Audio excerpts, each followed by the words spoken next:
So Kate Cooper-Jensen joins me over in California. It's been a while since I've seen you, Kate. How are you? It's been a hot minute, huh? But we'll Yeah, always have the Maldives. we will.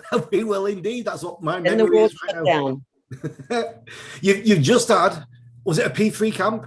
Yep, P3 Big Way Camp just wrapped it. Nice. 80 odd jumpers from about 10 countries, which I was surprising that many. Yeah. COVID restrictions, but still getting people to come through. And then on Thursday, we start the 100-way training camp. We're roughly Right. the same size again. Where are you getting people from? Because Brits can't go at the moment, can they not? No Brits unless they have alternate visas, but a lot of South Americans. Right. Guatemala, Paraguay, Costa Rica, Panama, Brazil. I'm sure I'm missing a few. A German who works in the United States, the Right. Lithuanian, people who are based in the States, but people who traveled internationally. Yeah. Mexico, yeah, It's so good that we're getting things. It feels like things are starting to move a little bit, you know. Did you have any camps last year or none at all? In the fall, in I think November, there was a fall fling, which is a sequential camp, but very small. I actually didn't participate in it. And all the May stuff, all of our big stuff was a wash. There was an abbreviated power play as well. And have you been to Europe and back? I think you've traveled a bit. You're in Denmark. I was there last year a little bit. Then Denmark tightened their COVID entry regulations, and even as married to a Danish citizen, I was not allowed in. Costanews went a couple more times, but we have tickets purchased and ready to go. We're leaving on May 20th after the last camp, and I can go with my Danish husband in one hand, my wedding certificate in another hand, and clutching my pearls, and my COVID vaccination in a third hand, and a PCR test up my nose in my fourth hand. Wow, it's incredible. Crazy times we're living in. Crazy, crazy times. But we are moving, and was it a good weekend, Kate? Did you get what done what you wanted to do? We had we had a great mix of people. We had people with a lot of our homegrowns, 150 to 200 jumps, but also a lot of people who, like me and you, basically have been in forced waffle status. But now that they've had their vaccinations, they're more comfortable with traveling. So we have world record holders, competitors, people with 8,000-10,000 jumps coming to the Big Way Camp to get current, to have fun, to air themselves out in a comfortable family manner. And it was a wonderful, really, really cool mix of people as a result. I would have loved to have been there. Absolutely loved it. That's exactly what I want to be doing right now. That would be a perfect break from all this. It really, really would. It really would. So, Kate, you've been involved in the big ways, as most people watching this from skydiving will be aware, and there's people from other air sports as well who are tuning in to find out about what you do and how it all started. Can we go back right to the beginning, before university, when you were where did you grow up? Was that in Virginia? Poor black child. Where were you growing up as a small one? I grew up, well, that's a very good question, because I grew up a bit as a gypsy. So I actually spoke Portuguese before I spoke English, living in Brazil. And my sister was born in Brazil. And then we were in Indonesia for a few years, but relocated back, repatriated to the United States, and grew up in a very, very small rural area in Shenandoah County, Virginia, where I learned how to ride a horse before I did a bicycle, and grew up in nature, in the country. The entire county, district, borough, whatever it is for the people who are listening, got its first stoplight after I left for university. Wow. That's incredible, isn't it?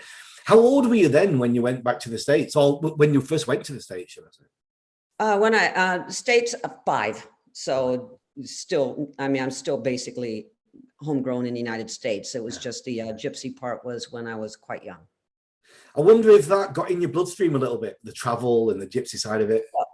The travel, without doubt, but the lust for travel from the parents I mean, that's where it comes from, right? You get it. And being raised with artifacts around the house from different countries and stories from different countries, and knowing this, it was like travel was never a dream. It was always a fact, a reality that this is what people do. And it was a very natural thing for me to continue doing it. What had they done, your parents? Were they traveling with work, or were they adventurous? What was happening? My father was press attaché to the United States from both Brazil and Indonesia. And my mother, oh God, I don't know how many people this is going out to, but let's say maybe a little undercover work. She's passed now, so I'm not throwing her under the proverbial bus, but I'm trying, I don't know if it's here or not. Hang on, I'm going to walk away for a second. Find it, whatever it is. This was in her house when we cleaned it up. Wow. That is incredible. Okay, I didn't say anything. Nope. This is what's good about these chats. So now you understand why I am the way I am, right? Right. Yeah. So were you doing any sports or any activities before you went to uni? What were you doing?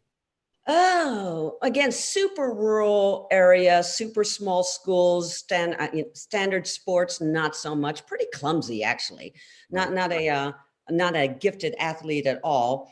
But a lot of hiking, a lot of horseback riding, camping, that kind of thing. Just wanderlust.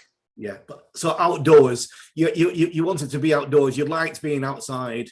I've always been solar powered. Yes, I totally understand that. Even more solar powered now. I totally yeah. So you went to uni. Were you doing? Was it geology you were doing? Geology, rocks for jocks. Yes. Yeah. And so what was it? A skydiving club at the university, or what? There was a skydiving, a very nascent skydiving club in university. Captained by, I don't know if you heard this guy's name, but a young guy, a year older than me. I was 17 at the time. His name is Bill Lagarde. I know Bill Lagarde, of course. And I know. If anybody of Icarus World. Yes. What year was this then? When were you at uni? 1978. 1978. So this is early skydiving, really. Skydiving, yeah. Club skydiving for sure. So yeah, there was the club rig, chest mount reserve, round everything, and we turns with it. When you landed, did you know you wanted to do a few more? Was it? Gosh. So of course it's a Cessna. It's a static line. It's a round parachute. This is the bad old days gear wise. I'm under the canopy, swing. Like, how am I going to miss that tree? I missed a tree because we came straight down. Landed in the I guess soybean field. PLF stood up and went, "Oh my God, this is great! This is great." One of the other girls from uni who landed beside me broke her leg. She goes, "Not so much, not so much." Exactly the same on my first jump. Static line round. There was 4 of us. 3 of us were great. The other one, ankle. We had to follow her to hospital too. Yeah. So there were good old days on those parachutes. But you wanted to carry on, did you, Kate? You wanted to do another? I really liked it, and I was intrigued because it's such an alien sport, right? Like normal people don't throw themselves out of airplanes. Yeah. But I knew I wasn't normal at that time even. So I said, this is interesting. And I'm around the drop zone and I see the culture of skydiving that's there. And I said, I need to check this out. So I made the decision to make 100 jumps. Right. Why 100? I don't know, but I made a decision that I'd make 100 jumps and that would give me a good dabble in the sport. Right. And of course, by the time I got anywhere near there, I'm completely minus bigger. I think I made 4 or 5 jumps the first year, weather stuff like that, 300 the second. When did it start to click that this could be a lifestyle or a choice or work or a profession for you? I don't even remember when this was. It was still when I was in university. Oh, yeah? I remember telling my mother, I go, I think this is something I could be really, really good at. I get it. I understand it. Right. I understand the physics, the math, the concept of where your body goes, the concept of where the canopy goes. It talked to me. Right. It talked to me in a way that group sports have never spoken to me. I've always liked running, swimming, things like that, solo stuff. And all of a sudden I found a solo sport I could do with other like-minded individuals. Yeah. And that was like, ding, you know, the penny dropped, the light turned on. And as a sport, that's one idea, but did you realize that it could become a life, a job? Well, it took a few years to do that, but I mean, I went through, I got my static line jump master. I just deployed students, dispatched students out of Cessna. I packed rounds. I slept in rounds on the packing table over the weekend. To save money, when I moved out of the dormitory housing for the summer, much to my mother's horror, I spent the summer basically sleeping on a picnic table in a local park and showering at the gym and being at the drop zone on the weekends and working as a bartender at waitressing and bartending. And that's how I was going like, okay, I'm obviously getting into this. Yeah. And continue doing it. Then when I ended up graduating with my newly minted degree in hand, which is still pretty much unused, and I decided to move west in search of bigger airplanes and bluer skies. So I'd heard about this this famed land called California and Pope Valley and Paris and Elsinore. Actually, Elsinore was much bigger than Paris at the time. But so I threw everything I had, which is basically my rig and my Subaru and a couple pieces of clothing, and went north, down, spent a couple months in Texas, went to a free fall convention, wandered my way around the country, stopping, taking side jobs, bartending, waiting tables or anything. But probably about 6-8 months later, ended up in California. Blue skies, big airplanes, just as promised. And worked my way down through Northern California, Lodi and South Elsinore, ended up in the parking lot in Paris, where I spent my first winter in the back of a truck. Is this early 80s? In Paris, huh? Is this early 80s now or mid 80s? 82. Right. Which was also, it was a epic year for rain, the El Nino rain, and the broken down bread truck that I lived in ended up being in a low part in the parking lot in Paris. So I had to have gum boots to get in and out of it because there was so much water in the parking lot. Yeah. And I would hang out in the old bunkhouse and the old bomb shelter, and we would tell stories and skydive and pack parachutes and drink beer and, people from all over the world. I mean, this was definitely a huge, huge time in skydiving, even in the 80s between Paris and Elsinore, and just set down roots. Incredible. Moved from there to a trailer in the ghetto, which was the skydiver. I think most drop zones have a ghetto of some sort. It's probably not a PC word right now, but it's what it's always been called. And moved to the ghetto in Paris and continued. What kind of jumps were happening then, Kate? What on a daily basis or a weekend? What was going on? 20 ways, 40 ways? Well, aircraft.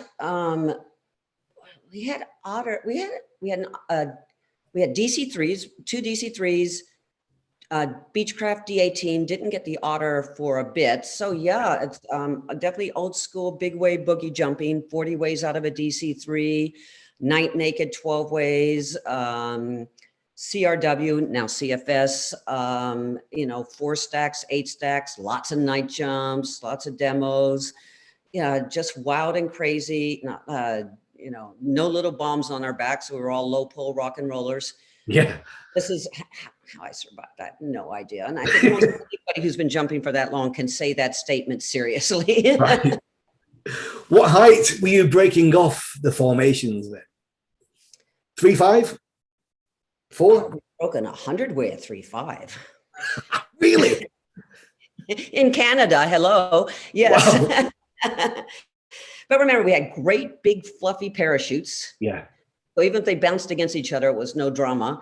Yeah. And they opened very quickly. And we didn't have little bombs on our backs. So grand opening day was a pretty much, I wouldn't say regular, but not irregular occurrence. Wow. Yeah. I remember my first Ditter with the little wheel on it. And it was set for 3.5 and it had a 5-second bleep. And so we all on the back of the frap hat or a can. On the side of a frap hat, actually. Yeah. sewn onto the side of a frapper. So we said we were breaking at 3.5, opening at 2.5, because that's what the bleeps give you. That pack opening at 2.5 or pack opening at 2,000 feet if you're a D license holder. Now, crazy. The pack opening, that means deploying, the pin is out of the loop at 2,000 feet, was the legal deployment for a D license holder, 200 jumps, which is an expert skydiver, by the way, in case you're wondering. Yeah, there'll be young skydivers watching now, just won't believe what they're hearing. Yeah. So then you're at Paris, it's all going well. The store, how did that come about?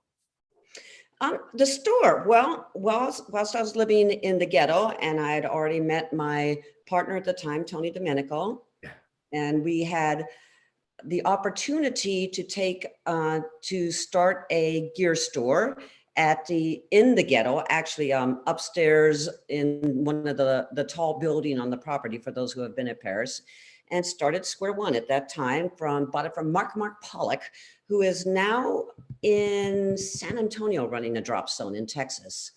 I think it's San Antonio. Oh no, Austin. I think he's in Austin actually.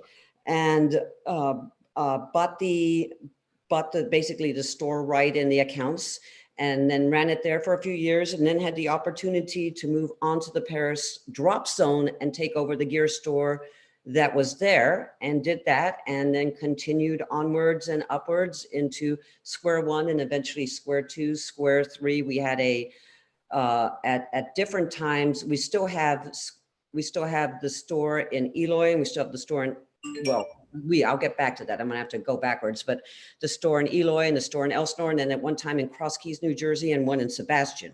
Yeah. Now I sold my shares to Tony in 2013 to finance my new life, moving to Denmark and new love, and then he sold to Gold State Gear just last year. So now Gold State Gear is at both Paris and Elsinore, and doing a fabulous job, doing a really, really nice job, continuing the culture of responsible and knowledgeable gear sales and training. Incredible. Wow, what a fantastic story that is. So what about your life when it started to blossom out around the world? Tell me about your first jumps outside the States. Where were you going and what were you doing? First jumps outside the States. Honestly, my first jumps outside the States, there may be a few exceptions. Well, I'd already said Canada. Yes. We did the 100-way when we were chasing the mythical 100-way around the country and around the world. One of the attempts was in Pitt Meadows in Canada, up in BC. So that was probably my first jumps outside the United States. And then when BJ Worth started putting the world teams together, I was very lucky to be in that from the ground. And the first one was in Slovakia in '96. So that was probably my first major trip, flying to Europe all by myself, and with my parachute and my passport and a change of clothes, and schlepping around the country. And I like that too. And I met friends who I have to this day. And this is one of the cool things about skydiving, which you know, of course, and I think many of the people who are listening, is we are such an inclusive culture. And I think probably I would suspect all air sports is similar, that if you meet somebody in 1996, give them a hug, share some beers, 2022 comes around and go like, hey, I'm going to be in town. Want to grab a beer? Want to grab a pipe? And absolutely. Yeah. It's completely available, and you pick up like nothing ever happened. Nothing, yes. 30 years haven't lapsed. Yes. You know, it would have been a very different story had you not made skydiving your life. I wonder if you would have found this world community. It's an interesting thing, one never knows, but it was just something I think that was meant to be. Yes. Yeah. Yeah. So I'm very thankful for my life. So the world team then, 96, what was happening? What was the size of the jumps? What was going on?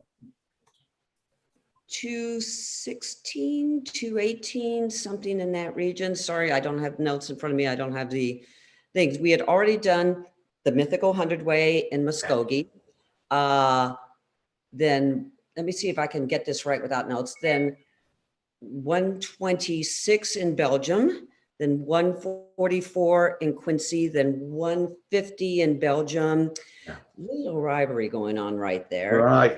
And 200 in Myrtle Beach, and that sat fat and happy for a while. Then I think 246 maybe in Chicago. I may be skipping a few here. The Slovakia 218 was not, it was big but not complete by FAI standards, and by that, then back then we had to have, I think, a 5-second hold and a lot of rules.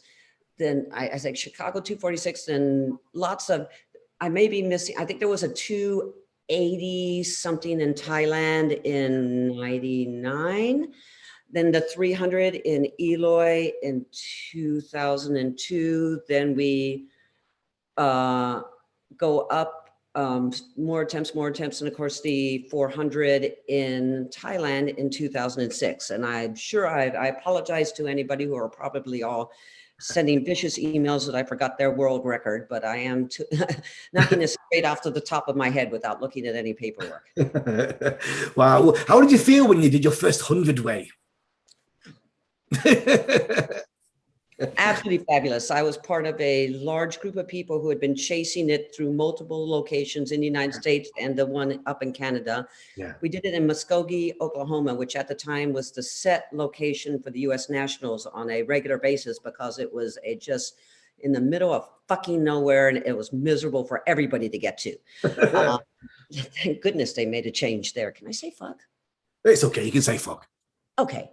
Just making sure. You can. You can say whatever you want. Okay. But it was coming up. We had one last shot and it was competition day. So we started at 6 in the morning, something like 6 or 6:30. Yeah. And the aircraft had to be starting use at, I think, 7:30 or something like that. And we got it. Wow. Yeah. Amazing. How long did it take? You said chasing this mythical 100-way. Like the chasing the mythical 100-way over how much time? Couple years. I wasn't on all the attempts, but I know there were definitely some in Florida, definitely Pitt medals in Canada, obviously Oklahoma, may have been one in New York as well. I'm a little fuzzy. Yeah, incredible stuff. And then after that, they just started to happen one after the next, no? Yeah, it's that weird thing that the first one is so hard. And then once people kind of got it, yeah, it started happening again. The mythical 100-way was not mythical. It was completely doable. I mean, back in the 80s, I mean, you said that if you could, or the early 80s, late 70s, that 100-way would be falling so slow that you could land it. Now, boys and girls, this is not true. No. And this is one of the, you could land it, but that you've got the 100-way, and then somebody chickens out and pulls, and then 99 people crater in, Yes. But we did it did definitely fall slower, and people did have larger jumpsuits, as you well know. The jumpsuit evolution has definitely gone from flap to, here's your weight belt. Stop. Want to? Fine. I was wearing 2 weight belts yesterday, just because it's the easiest way to plummet. Yes. Yeah. So this weekend, you had these people from many different places, not many Europeans there. Oh, we had India as well. I forgot. From India too. Yeah. But I think they live in the United States. Right. That's, I'm not stalking people, not all of them, to find out where they're from. But that English as a second language was a theme. Do you think the COVID situation and closing out a lot of Europeans opened up a lot of more opportunities for other people to join in, or would it always have been? We could take 200 people. We have enough coaches. We have the aircraft. If we had access to Russia, to the Schengen, the EU, to the UK, to Canada, we didn't have any Canadians. Right. We would have had, I think, 40 to 50 more people easy. Now that tells me, take 80, add 40 to 50, there's a lot of people who want to skydive. Yes. And especially after a lot of people didn't take the year off. They are lucky. They had local drop zones. They stayed healthy. But the majority of jumpers, I think, either through choice or necessity, didn't jump much in 2020. Yeah. Yeah. And how was that getting people current this weekend? Did it feel different? Did it feel from different events? Did it have a different vibe or not? No, it was actually quite good. I felt that people went out of their way to show up current. I really did not see or feel signs of non-currency. Now, if you have somebody with 150 jumps, define currency. Right. If you have 1,500 jumps or 15,000 jumps, 2 jumps in the last couple of months, come along, bring it up. 150 jumps, I want to make sure that you jumped in the last week. Right. Yes. But I didn't see that. I did not see stupidity. I did not see rustiness. People came and gave the attention to the formations and to the coaching that it deserved. I think we had a very successful event. Well, it did. I mean, all over Facebook, all over Instagram, there's people's reports and what they've just done for the last weekend, and everybody's absolutely loving it. Stay calm. So anybody watching, Kate, who wants to get involved in doing bigger formations and getting coached from you and your team, how do they go ahead? What do they do first? Well, it kind of depends on what your goals are. Some people, I want to do power play. I want to have a world record, or I just want to get good. I want to be safe. The path is pretty well equal. The path to some things is a little longer, maybe a little bit steeper. It's pretty much the equal goals. You have to skydive. You have to stay current, just add air. Team jumping, the tunnel has completely remolded our sports. I see people with 200 jumps and 20 hours of tunnel time who can fly rings backwards with their eyes closed around people with 2,000 jumps who have been jumping for 20 years. It's a bitter pill for some, but it's very true. So we used to just look at jump numbers in currency. Now we do factor in tunnel time, team time, four-way scores, whether it's rookie, intermediate, open, advanced. There's a lot of different factors when we're evaluating people for different events. I would recommend to anybody that you do some sort of competition training, because it's a different mindset, as you well know. It's from boogie jumping wee to four-way, eyes. The eyes are everything, chin up. Tunnel, absolutely incredible tool. And you just do this. The P3 does offer a series of events to take people from our jump number minimum is 100, and we can bring people up to basically whatever your goal is. We will work together to make it happen. It's not going to happen instantly. It's not just a pay money and get on the events. You still have to earn your slots, but we'll take you through the steps where those slots you can see the goal and see if this is really something you're willing to do, and work with you personally about your goals. Like, you need to work on your exits. You need to stop more before docking, match the fall rate of the formation prior to docking, keep your eyes in the center. I'm telling you things that you say to people all the time. I know this.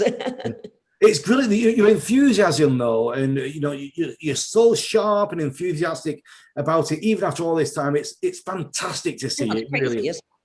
That's crazy. I should be a little old grandma puttering around, tending her tomatoes and petunias. We do have lovely tomatoes, by the way. But with the layoff after the Maldives and with COVID, I think you mentioned once or twice you were wondering about when you were coming back or how you were coming back. Yeah, you wonder, and you see people, if you've been jumping, whether you've been jumping for 6 months, 6 years, or 30 years, you see people just drift away. Sometimes there's a specific reason. They get kids, their work changes, their finances change, injuries. Sometimes they just go away. They're jumping hard one weekend and they don't. And I've seen this. I acknowledge, I respect anybody's decision, but not jumping for the better part of 8 months.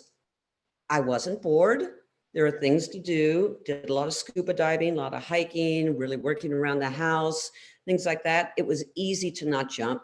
But when we came back, and we both Costin, my husband, and I acknowledge, even though we're very experienced jumpers, we did clear and pulls. We got our reserves packed. We did high clear and pulls, played around with the canopies, got settled in, nice landings, and did this before we touched a human being in free fall. Yes. It's so important, isn't it? Yeah, just very, very comfortable and happy with that choice. Yeah. And then I was going, okay, this is fun. Let's keep doing it. Let's keep doing this. And about a week and a half later, I actually did a P3 event, but I specifically asked to not coach because I still did not feel my currency was at a level that was fair to the other jumpers. So I came along as a fun jumper and had a magnificent time. I think I was the winter fling and sequential camp, and just joined in, and Costin joined in on the winter fling, the second one. Yes. And same thing. We just went as fun jumpers and had a great time. And he's been doing a lot of CRW and jumping. I did a weekend of 8-way a couple weeks ago, and back in the saddle again. Fantastic, Kate. It's really good to hear. Well, you're going back to Denmark shortly. What have you got planned for the summer? Let's finish off with what's going to be happening for the rest of the year for you. And the summer is still shaping up. I've got the 3 P3 events. I've got Power Play in June, hopefully an event in Ukraine in August, to be determined.